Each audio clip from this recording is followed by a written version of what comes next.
que é uma condição muito própria também das mulheres, essa questão de você ter uma carreira internacional, seja no esporte, seja em outras áreas, e o parceiro não acompanhar, porque o contrário costuma assim, acontecer, né?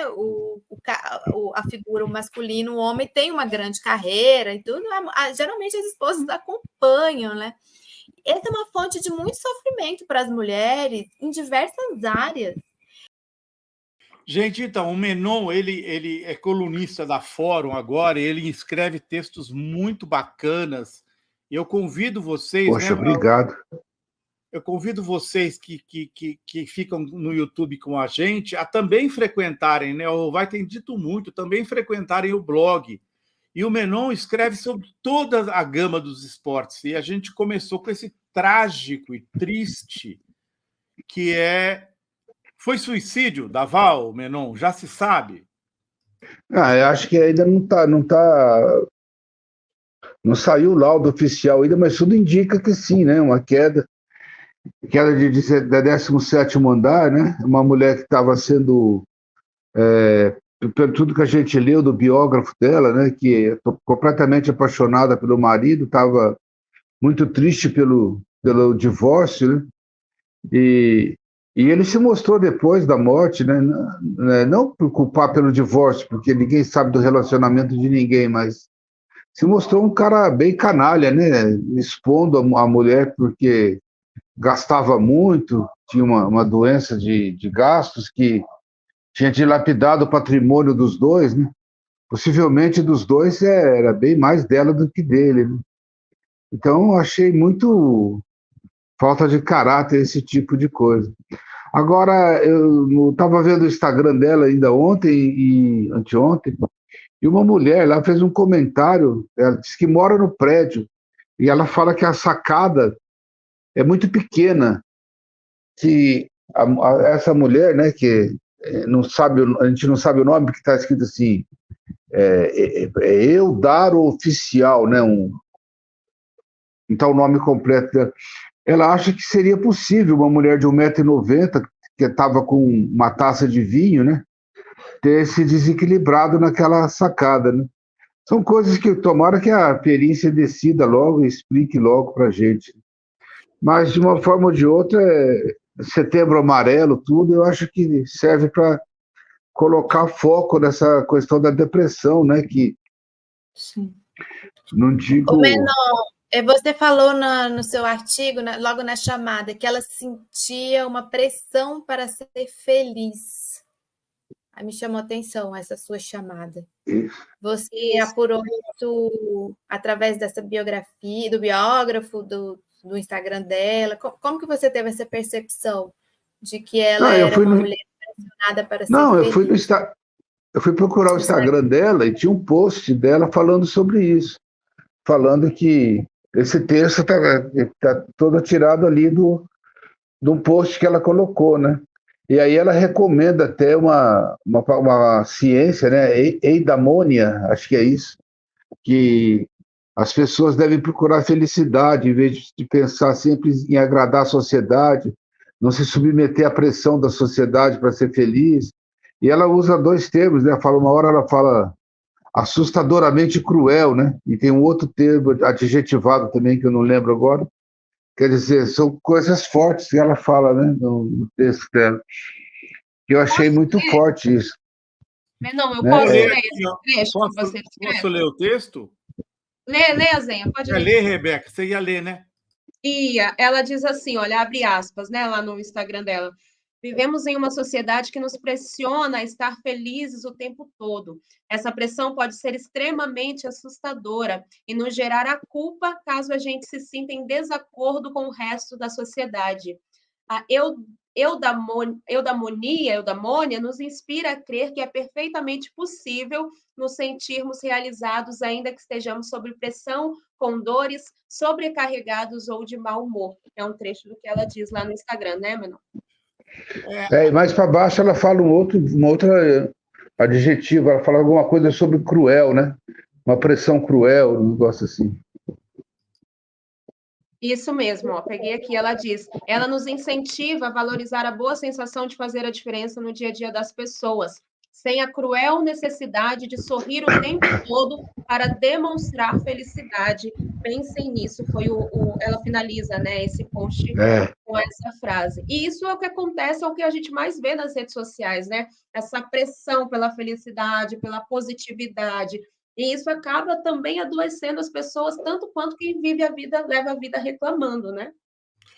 Eu quero são, fazer uma pergunta, Menon, para a Rebeca e para a Ana especificamente, que o seu texto trata disso, quer dizer, o marido, ele, como você muito bem salientou ali, aliás, Menon, é muito difícil você fazer um julgamento moral de uma separação e tal, é muito difícil, você não sabe o que se passou ali, e você pode cometer uma grande injustiça se fizer isso. Porém, Rebeca e Ana, me pareceu quando o marido ele tinha sido o gerente da carreira dela, certo? Enriqueceram, vamos dizer, enriqueceram juntos, ganharam dinheiro juntos. Eles tinham um relacionamento de 20 anos. E eu estava conversando com o Plínio sobre isso, dizendo assim, gente, se eu estou casado há 20 anos com uma pessoa, mesmo que eu tenha uma rusga, que eu vá me separar, eu não vou fazer um depoimento à polícia depois da morte dessa pessoa, dizendo que essa pessoa dilapidou meu patrimônio. É algo muito íntimo que eu ia segurar para mim, para não sujar, para não fazer. Primeiro, que é uma coisa unilateral, ela está morta, ela não pode se defender. E segundo, que é uma coisa íntima. O que é que ele ganharia, o marido, dizendo à polícia que ela estava dilapidando? Nada, ele não vai ajudar a esclarecer o crime, se houve, ele não vai ajudar a esclarecer suicídio, se houve. Então, assim, o que vocês acharam, Rebeca e Ana Prestes? Assim, a mim me pareceu uma coisa muito triste de um homem que foi casado por 20 anos, sei lá, e depois vai se separar e não sabe lidar com a separação, sabe? Não quero culpá-lo, não, mas o comportamento dele me pareceu bem, diz o Menon, com palavras duras, canalha. Eu acho, é isso, foi de uma insensibilidade terrível, né? Eu pelo menos não acompanhei, não sei como que era o relacionamento dos dois, mas foi um comentário extremamente mal colocado, né? A mulher acabou de falecer, acabou de morrer, tem toda essa comoção, né? Porque só por quem ela era, já há toda essa comoção, foi um comentário extremamente infeliz que acaba levantando uma pulga atrás da orelha, querendo ou não, porque como você bem disse, né, Azenha, dentro desse contexto de um relacionamento de 20 anos, ele acompanhou a carreira dela por muitos anos. Será que não ficou nada desse relacionamento para, numa hora de morte, né, ter um pouco mais de sensibilidade para comentar sobre o assunto? É complicado, né? Não, também concordo com a Rebeca e com a provocação do Luiz, as colocações do Menon. Mas o que mais me chamou a atenção foi isso, ele citar dinheiro no meio, é uma coisa que você não faz, né, nesse momento. E a outra, nós temos alguns códigos, né, quanto sociedade. Então, independente se eles estavam se divorciando ou não, né, ali foram companheiros por mais de 20 anos, pelo que eu li. Então, a presença dele no processo, né, no funeral, junto à família. Isso me chamou muita atenção, ele não ter se colocado, né? Até os detalhes que a gente acaba conhecendo, de que ele teria deixado os documentos dela na portaria para o irmão, ou de que ele teria deixado a roupa para vestirem ela também na portaria. Esses detalhes são muito, muito sórdidos, assim, porque eles violam um certo código, né? Uma certa etiqueta, um certo protocolo, é uma coisa meio civilizatória da solidariedade diante da morte de qualquer ser humano, seja quem for, né? E principalmente um ser humano tão próximo a você, com quem vive na sua casa. Então, isso me chocou muito, assim, me chamou muita atenção. Ele estava constrangido diante da família. Será que essa pessoa não estava querendo se enfiar dentro de um buraco, parece? Porque, né, não aparecer nos funerais e agir dessa forma depõe muito contra essa pessoa, no mínimo. Eu estava conversando com a Márcia, minha mulher, e ela tem uma teoria, assim, ela acha que isso é premeditado, que é coisa de advogado, assim, deve estar orientando para algum desdobramento que vai ter depois, ele já colocar... E depois que ela falou isso, eu me lembrei do depoimento do Pelé, quando o filho dele, o Edinho, foi preso por tráfico de droga, né? E ele ligado, era bem grave ali a relação dele com o traficante, tudo. E o Pelé, meio chorando, bem emocionado, ele repetia a todo momento a palavra maconha, né? Assim, a maconha faz mal, a maconha faz mal. Já falando ali a droga mais leve, né? Já preparando ali o caminho da defesa, que seria isso, né? Da maconha. E a gente depois ficou provado que era coisa muito mais grave que maconha, né? Eu não sei, talvez haja desdobramento depois e mostre que isso aí foi um jabuti colocado ali por ele, né? Que não é aleatório, não é só desvio de caráter, não. Sim. E aí, outro assunto que eu quero levantar aqui também, e a Ana colabora comigo nessa questão, que é sobre essa dependência emocional, né, que ela tinha por ele também. No artigo você conta, né, Menon, que havia aí um indício de divórcio, ele tinha pedido divórcio para ela e ela não estava conseguindo aceitar muito bem, digerir muito bem essa situação.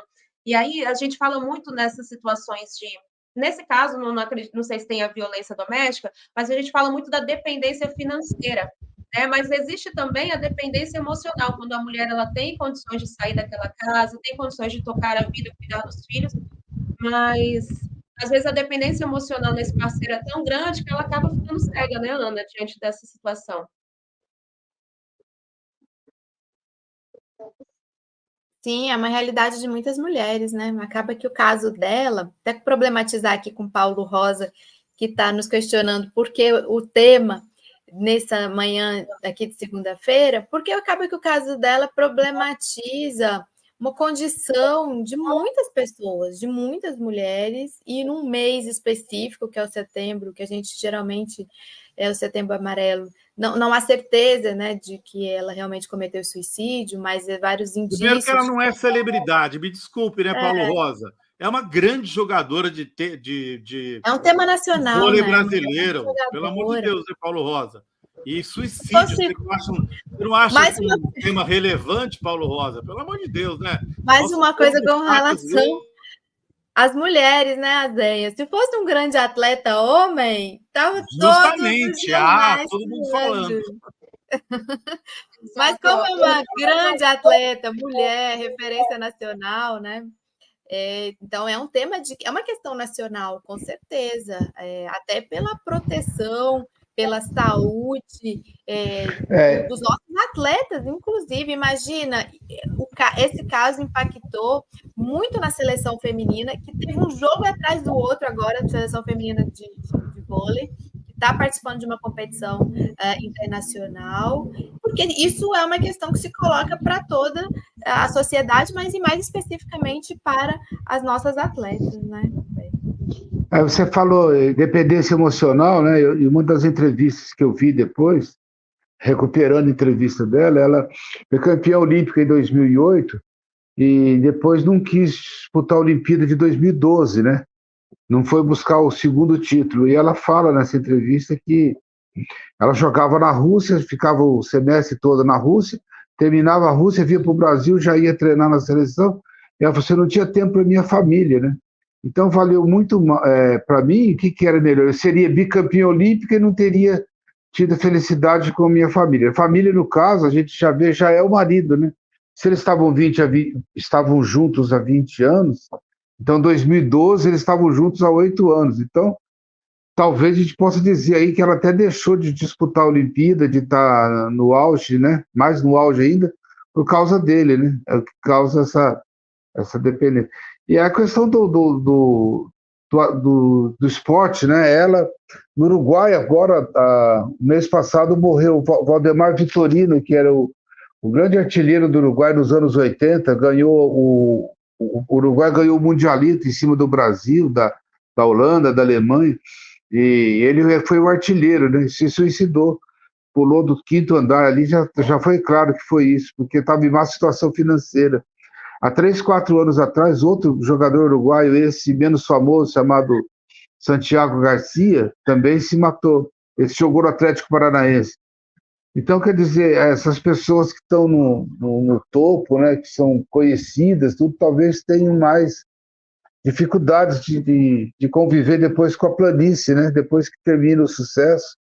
Não só financeiramente, eu acho que emocionalmente também, né, falta de reconhecimento. Ô, Apesar Menon, que o Santiago Garcia se matou, ele estava em atividade ainda, lá num time pequeno da Argentina. isso que você falou é muito próprio mesmo. Eu acompanhei muito de perto o fim da carreira do Emerson Fittipaldi. Aí vamos tirar a política de lado, o pessoal vai criticar um bocado, mas o Emerson sofreu um acidente e ele teve uma grandíssima dificuldade depois de sair da carreira, de largar a carreira. Mas esse problema do suicídio, eu tenho uma grande amiga médica, psiquiatra, ela faz as pesquisas sobre depressão, ansiedade e suicídio em São Paulo, ligadas à Organização Mundial de Saúde. E a mais recente pesquisa dela, ela fez na periferia. E o que ela descobriu? Que esse problema da ansiedade, da depressão, é um problema gravíssimo e tem um recorte de todas as classes sociais. É um problema sobre o qual a gente não fala muitas vezes, né? Rebeca, Ana Prestes, Menon, a gente não fala porque tem vergonha. Ah, eu sou deprimido, eu tenho Frescura, né? depressão, não é? A pessoa fica com... Então, eu acho que a Val, a nossa grande jogadora, ela devia ter dificuldade, se ela estava vivendo um problema de depressão, de separação, de dividir isso com outras pessoas, porque ela tinha essa expectativa de felicidade eterna, etc. e tal. É muito importante, gente, a gente ter alguém para recorrer nos momentos que são comuns da vida, de decepção, de perda, principalmente. E o Menon É trouxe isso uma mesmo. questão, desculpa, Rebeca, rapidamente, só para pegar ainda um gancho da fala do Menon, que é uma condição muito própria também das mulheres, essa questão de você ter uma carreira internacional, seja no esporte, seja em outras áreas, e o parceiro não acompanhar, porque o contrário costuma assim, acontecer, né? A figura o masculino, o homem tem uma grande carreira e tudo, geralmente as esposas acompanham, né? Essa é uma fonte de muito sofrimento para as mulheres em diversas áreas. O rompimento que se faz, inclusive recebe muitas vezes questionamentos dentro da família. A gente acompanha aqui no parlamento muitas mulheres que vêm para serem deputadas, senadoras, e que estão questionadas, vai abandonar seus filhos, vai deixar seu marido lá. Então, é uma fonte de pressão interna para as mulheres, para além do sentimento delas, né?